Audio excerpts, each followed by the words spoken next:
2023년 2월 26일 흥업감리교회 주일 예배를 하나님 앞에 올려드리겠습니다. 찬송가 191장 내가 매일 기쁘게 함께 찬양하시겠습니다.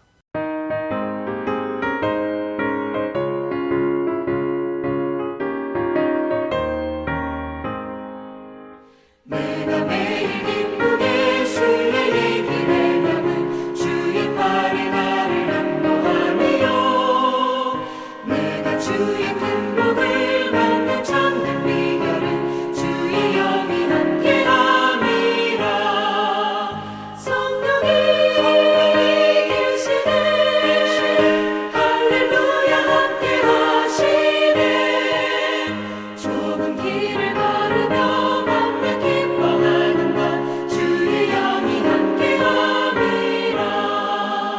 저는 죄에 빠져서 평안함이 없을 때 예수 십자가의 공로 힘입어 그 발 아래 엎드려 참된 평화 얻음은 주의 영이 함께함이라. 성령이 계시네 할렐루야 함께하시네. 좁은 길을 걸으며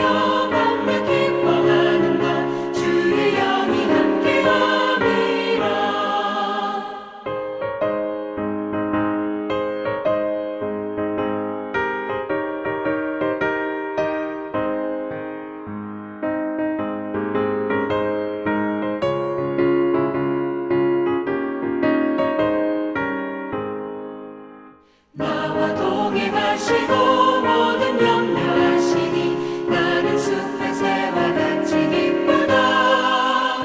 내가 기쁜 마음으로 주의 뜻을 행하는 주의 영이 함께함이라. 성령이 계시네 할렐루야 함께하시네. 좁은 길을 걸으며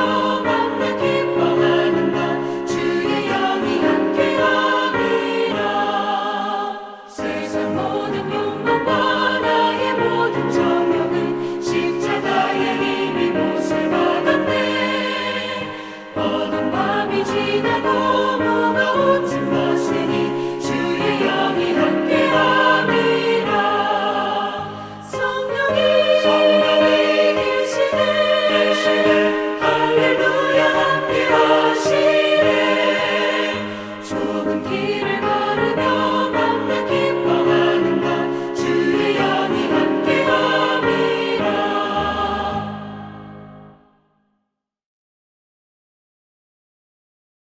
찬송가 91장 슬픈 마음 있는 사람 한 장 더 찬양합니다.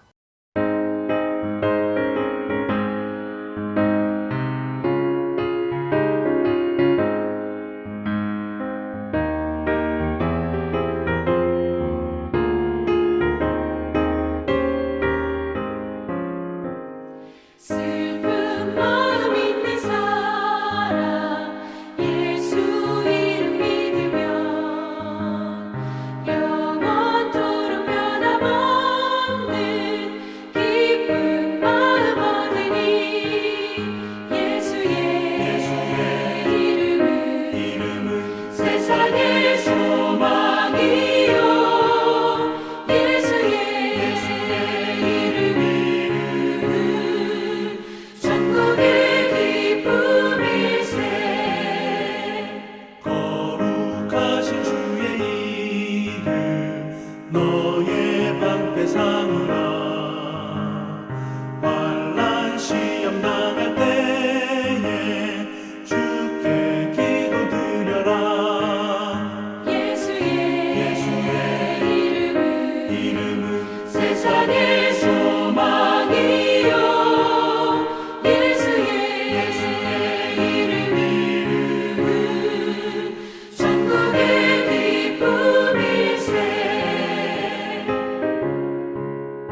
이 시간 하나님이 부어주실 은혜를 사모하는 마음으로 합심하여 기도하기 원합니다. 함께 통성으로 기도하시겠습니다.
오늘 우리에게 주신 하나님의 말씀은 로마서 8장 12절부터 18절까지 말씀입니다. 말씀 함께 읽겠습니다. 그러므로 형제들아 우리가 빚진 자로 돼 육신에게 져서 육신대로 살 것이 아니니라. 너희가 육신대로 살면 반드시 죽을 것이로되 영으로서 몸의 행실을 죽이면 살리니 무릇 하나님의 영으로 인도함을 받는 사람은 곧 하나님의 아들이라. 너희는 다시 무서워하는 종의 영을 받지 아니하고 양자의 영을 받았으므로 우리가 아빠 아버지라고 부르짖느니라. 성령이 친히 우리의 영과 더불어 우리가 하나님의 자녀인 것을 증언하시나니 자녀이면 또한 상속자 곧 하나님의 상속자요 그리스도와 함께한 상속자니 우리가 그와 함께 영광을 받기 위하여 고난도 함께 받아야 할 것이니라. 생각하건대 현재의 고난은 장차 우리가 나타날 영광과 비교할 수 없도다. 아멘. 오늘은 본문의 내용을 중심으로 변화된 신분이라는 제목의 하나님 말씀을 나누겠습니다. 오늘 본문은 우리가 예수님을 믿고 우리의 신분이 변화되었다고 말씀하고 있습니다. 전에는 무서워하는 종의 영을 받고 살았는데 이제는 양자의 영을 받아서 하나님의 자녀가 되었고 하나님을 아빠 아버지로 부를 수 있게 되었다는 것이요. 14절과 15절을 다시 읽어봅니다. 무릇 하나님의 영으로 인도함을 받는 사람은 곧 하나님의 아들이라. 너희는 무서워하는 종의 영을 받지 아니하고 양자의 영을 받았으므로 우리가 아빠 아버지라고 부르짖느니라. 신분만 변한 것이 아닙니다. 신분이 바뀌었기 때문에 따라오는 특권도 있습니다. 가장 놀라운 특권은 하나님의 나라를 물려받을 수 있는 상속자가 되었다는 것입니다. 부모님이 돌아가시면 그 부모의 재산을 자녀에게 상속하지 않습니까? 마찬가지로 하나님의 자녀가 되는 순간 하나님에게 속한 모든 것이 나의 것이 되는 이 놀라운 복을 받게 되었다는 것이지요. 여러분 이 복을 놓치지 않게 되시기를 간절히 바랍니다. 그런데 오늘 본문 17절 말씀을 보니까 한 가지 명심해야 할 것은 우리가 그 영광을 받아 누리기 위해서는 고난도 함께 받아야 한다는 사실입니다. 16절과 17절을 읽어봅니다. 성령이 친히 우리 영과 더불어 우리가 하나님의 자녀인 것을 증언하시나니 자녀이면 또한 상속자 곧 하나님의 상속자요 그리스도와 함께한 상속자니 우리가 그와 함께 영광을 받기 위하여 고난도 함께 받아야 할 것이니라. 예, 고난이 따라온다고 합니다. 하지만 여러분 우리가 이 땅에서 겪게 되는 고난은 그것이 어떤 것이든 18절에서 말씀하는 것처럼 장차 우리에게 나타날 영광과 비교할 수 없는 것입니다. 18절을 읽어볼게요. 생각하건대 현재의 고난은 장차 우리에게 나타날 영광과 비교할 수 없도다. 그러므로 어떤 상황, 어떤 환경 가운데 있든지 간에 하나님의 자녀가 누리는 이 특권, 이 영광을 빼앗기지 않는 여러분 모두가 되시기를 간절히 바랍니다. 여기서 질문 하나 드리고 싶은데요. 여러분 혹시 우리나라 제1호 목사님, 우리나라에서 가장 먼저 목사 안수를 받으신 분이 누구인지 혹시 아십니까? 그분은 바로 김창식 목사님이십니다. 1901년 5월 서울 상동교회에서 미국 감리회 한국연회 목사 안수식이 있었고 그때 김창식 목사님이 목사 안수를 받았습니다. 그런데 그분의 원래 직업은 머슴이었다고 합니다. 어느 날 그에게 흉흉한 소문 하나가 들려오는데 양인들이 조선의 아이들을 잡아다가 삶아 먹고 간은 약으로 쓰고 눈알은 빼서 사진기 재료로 쓴다는 황당한 소문이 들려온 겁니다. 김창식은 소문의 진상을 알기 위해서 올린거 선교사의 집에 위장 취업을 하게 된 거지요. 그러면서 매의 눈으로 선교사들의 삶을 일거수일투족 감시하기 시작합니다. 그런데 막상 겪어보니 선교사들의 모습이 소문과 너무 다른 겁니다. 그들이 너무나도 친절하고 사랑이 넘치는 거예요. 그렇게 그들의 모습에 조금씩 감동이 되어갈 무렵 선교사님이 책 한 권을 그에게 선물해 줍니다. 그 책은 바로 누가복음서였어요. 그렇게 성경을 읽으며 김창식은 예수를 만나게 되고 아펜젤러 선교사에게 세례를 받게 됩니다. 그 후에 제임스 홀 선교사와 협력하여 평양 선교 여행을 떠나게 되는데 다행히 평양 시민들이 그들을 환대해 주어서 아름다운 교회가 시작됩니다. 문제는 평안감사 민병석으로 인해서 생각지도 못한 박해가 찾아오게 되었다는 것입니다. 민병석은 양이 침범, 비전 즉화, 주화 매국, 양인이 우리 조선을 침입함에 싸우지 아니하면 화친이 될 것이니 화친은 곧 나라를 파는 것이다 라고 외치면서 기독교인들을 잡아들여 심한 매질을 합니다.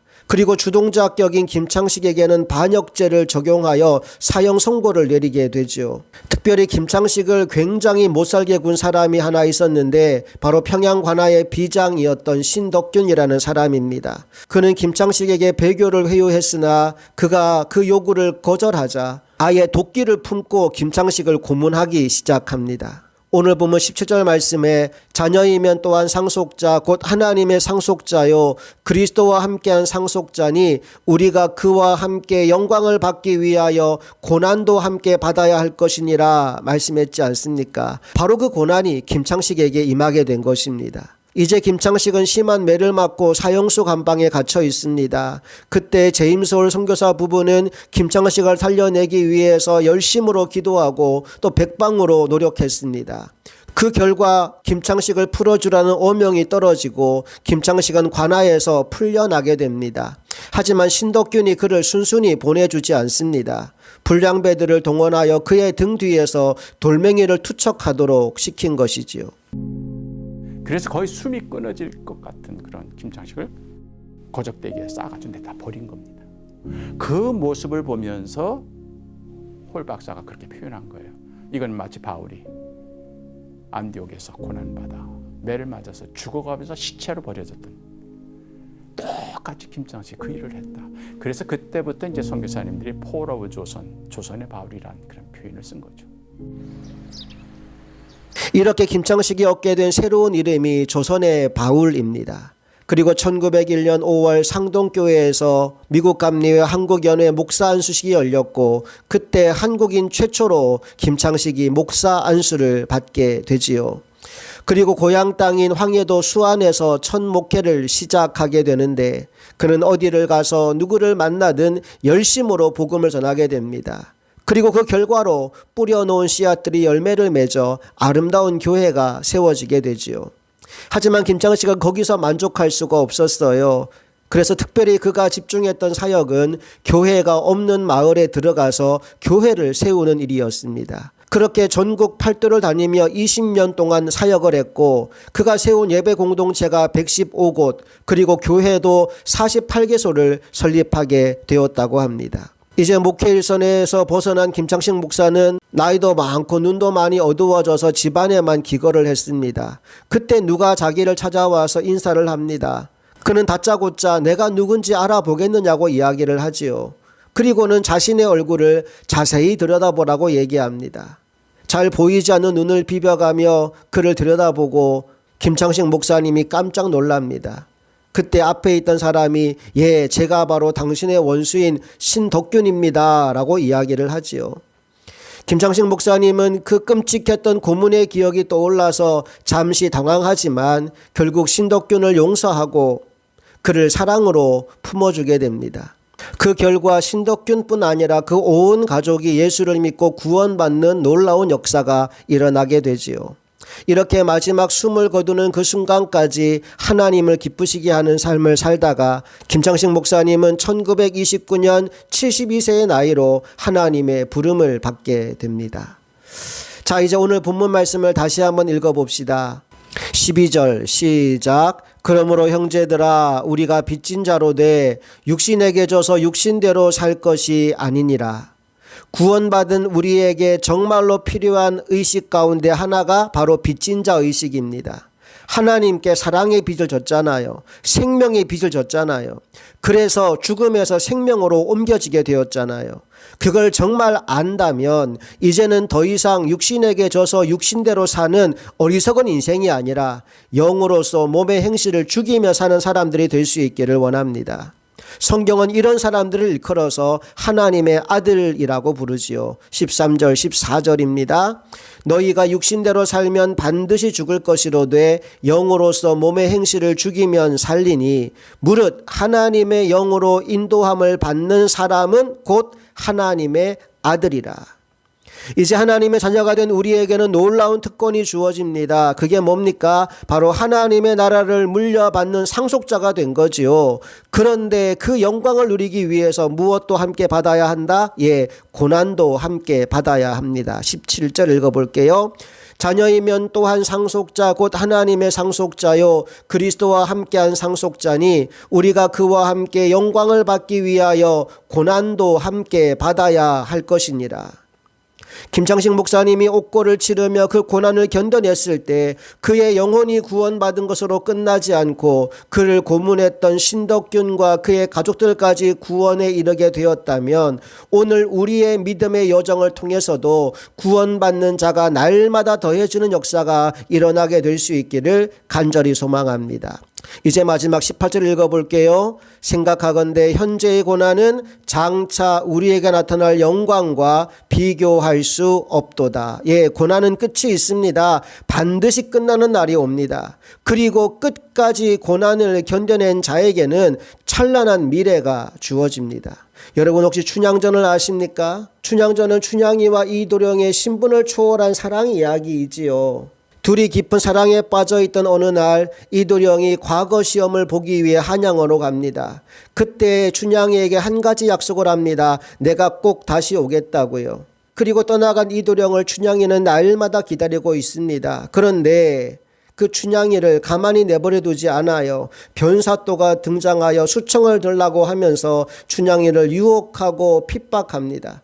끝까지 수청을 거부하니까 옥에 가두어서 목에 칼을 채워버리죠. 그렇게 춘향이는 고난을 받으면서 언제나 이도령이 돌아올까, 이도령이 돌아오는 날만 손꼽아 기다립니다.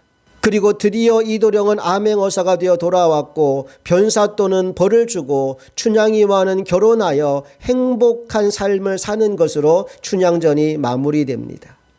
저는 이 이야기가 마치 성경에 나오는 예수님과 우리의 관계를 설명해 주는 것 같아요. 예수님이 이 땅에 오셔서 우리와 사랑의 관계를 나누셨습니다. 그리고 다시 오겠다 약속하시며 저 하늘로 올라가셨지요. 그리고 마지막 날 백마를 타고 돌아오시는 그분이 악한 사단의 권세를 멸하시고 우리를 구원하여 저 천상의 결혼식을 함께 올리게 될 것이라고 요한계시록은 우리에게 증언해 주고 있어요. 자, 그런데 지금 우리의 삶이 어떤지를 한번 생각해 봅시다. 우리는 수청을 거부한 춘향이처럼 악한 사단의 유혹과 핍박 앞에서도 믿음으로 견디는 삶을 살고 있나요? 아니면 수청을 든 춘향이가 되어 세상의 향락과 쾌락에 취해 살며 세상 사람과 구별되지 않는 삶을 살아가고 있나요? 여러분, 만약 춘향이가 변사또의 유혹과 핍박을 견디지 못해서 수청을 받아들었다면 이도령 오는 것이 기다려지겠습니까? 절대로 기다리지 않습니다. 그냥 여기서 편안히 살고 싶다로 끝나버릴 거예요. 춘향이가 수청을 들지 않았기에 이도령이 오는 날을 기다렸던 것이고, 그리고 돌아왔을 때 마침내 영광의 혼인잔치에 참여하게 된 겁니다. 나는 저와 여러분도 수청을 든 춘향이가 아니라 수청을 거부한 춘향이로 우리에게 주어진 삶의 시간들을 살아내기를 원합니다. 현재의 고난을 믿음으로 견뎌낼 수 있기를 바랍니다. 그리할 때 장차 나타날 영광이 바로 우리의 몫이 되기 때문입니다. 하나님 나라가는 그날까지 내 몫의 십자가를 견고하게 지고 믿음의 길을 담대히 걸어가는 저와 여러분 모두가 될 수 있기를 주님 이름으로 축복합니다. 우리 함께 찬송가 341장 십자가를 내가 지고 찬양하시겠습니다.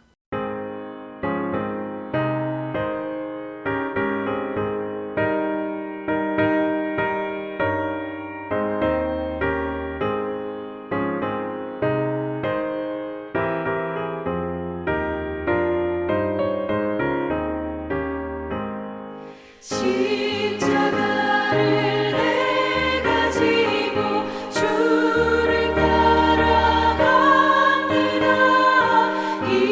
이제부터 예수로만 나의 몸에 삼겠네. 세상에서 부귀 영화 모두 잃어버려도 주의 평안 내가 받고 영생 복을 받겠네. 주도 곤욕당했으니 나도 곤욕당하리.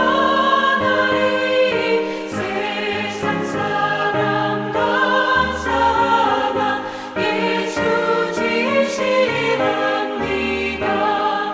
예수 나를 사랑하사 빛난 얼굴 보이면 원수들이 미워해도 염려할 것 없겠네.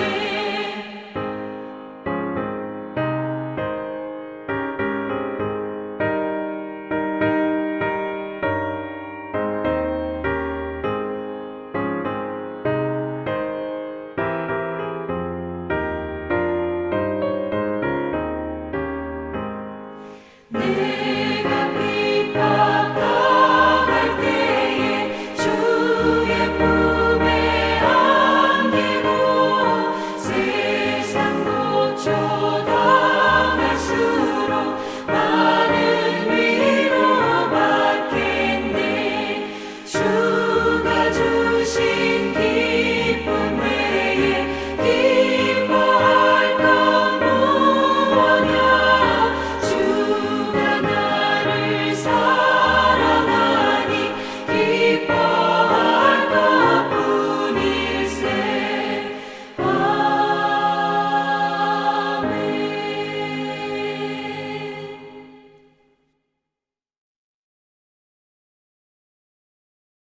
축도합니다. 이제는 우리 주 예수 그리스도의 크신 은혜와 하나님 아버지 놀라운 사랑과 성령님의 감화 감동 역사 충만하심이 하나님의 자녀가 되어 영광과 함께 고난을 달게 받기로 결단하는 사랑하는 모든 성도들의 삶 가운데 이제부터 영원토록 함께 하시기를 간절히 축원하옵나이다.